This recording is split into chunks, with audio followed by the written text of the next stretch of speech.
In a world of gunslinging elves, skeleton outlaws, and eternally setting suns, the world of Ignitrix is the place to be if you want to be on the front lines of the new frontier. Hello, my name is Zach, and I am one of the two members of the Lawbreakers, and today is a trial run for a new concept I've been brewing in the background called Open World. The basic rundown of the series will be to create new worlds, or countries, or unique places for people to use as they see fit. Now, not all of these videos will have fully formed worlds, but enough information, hopefully, for you to use as a jumping off point for you to modify as you see fit. Now that is over with, let's jump into the sun-dripped world of Ignitrix. Ignitrix is a world that has left behind the sword and sorcery of the previous age and has embraced the new age of the Industrial Revolution, known as the Rust Revolution.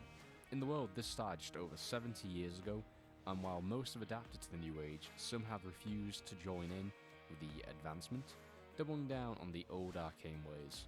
Under this world's red sun, our point of interest is in the west in the land known as Trinova.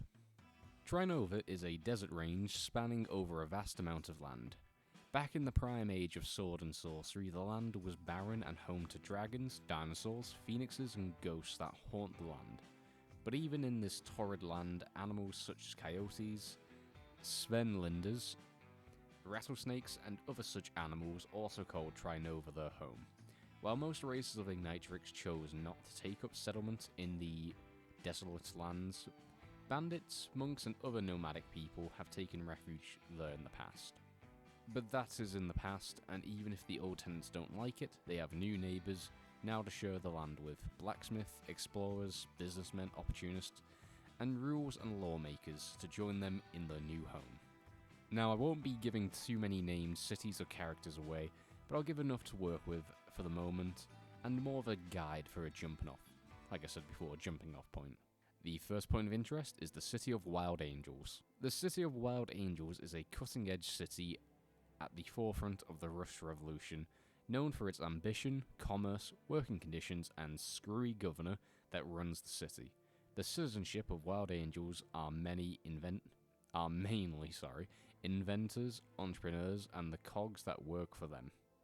Cogs are free-roaming engineers, blacksmiths, and researchers that work in similar to seller swords do, if you're familiar with that concept.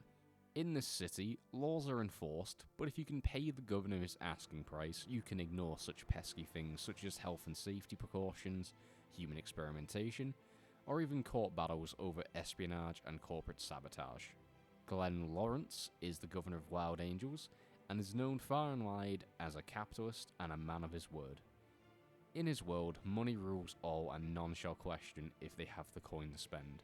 He is very transparent about his rule over the city, and that laws can be bent on the flip of a dime. He is so faithful to his ideology that he's even willing to put his life on the line. If you pay a single gold coin, you may take a shot at him, but he will have his force field up as you do.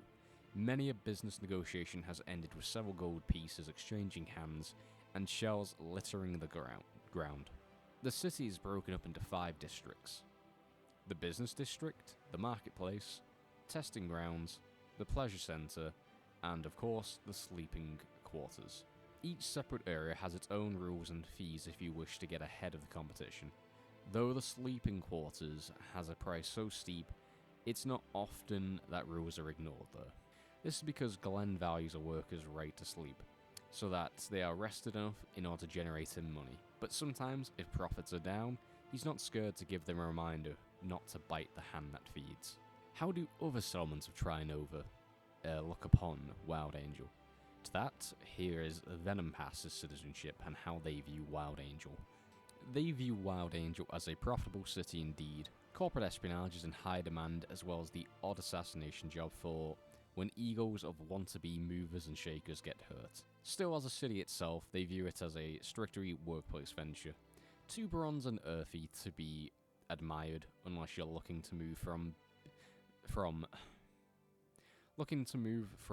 the business of shadows to a more in the light field without abandoning the crookedness that comes with the job. Venom Pass. In the shadows of the mountain range of the north sits Venom Pass, a 50-mile long run built into the walls of the gorge that holds a black market place ran by a council of thieves, bandits, and outlaws, known as the Hex Lords. There are 6 Hex Lords of Venom Pass, and are unknown to the common criminal folk that roam the stony street, but to the higher-ups that have been there for at least the past couple decades, they might have an inkling of who's in charge. The only exception is the first Hex Lord, Coyote O'Sonia, an elf who has been in charge of Venom Pass for the last 360 years. She's been in charge since before the Rust Revolution, back when the land was still of sword and sorcery. She makes public appearances once every 4 years at the Blood Moon ceremony to celebrate and worship the god of thieves, Tuna. Notable businesses that have made a home there are Voodoo Vicky's Emporium of Magic Trinkets, Serpent's Eye Armory, ran by Darwin Chaosbeard, Cutthroat's Porthouse Pub, Sultan Battery Marksman, and Lexicon Delito, run by Guerrero El Fantasma. In this valley of scum and villainy, they live by a code to not rob or kill each other while in the shadow of the valley. Think of it as how in John Wick, even though they're all assassins, they don't break the rules. Well, some do, but if you've seen John Wick, you know that's not the best option. The community of Venom Pass are a tight-knit bunch and are not welcoming to outsiders. New members of the community have to prove themselves before they're allowed to take up residence or set up shop. Gold is second most to the people of Venom Pass because honor among thieves is the top priority. To the folks of Wild Angel, they view Venom Pass as a lawless place where honor goes to die and evil takes rest. But to those higher up on the corporate ladder, they know that the people of Venom Pass are more of a service provider. After all, having a spy or 3 or even an assassin is useful to have unofficially on the books, as any hammer or arcane crafter is well to know. El Diablo. Finally, for now, we have El Diablo. This is a legendary fortress city that is believed to be in the middle of the Cosmic Sands.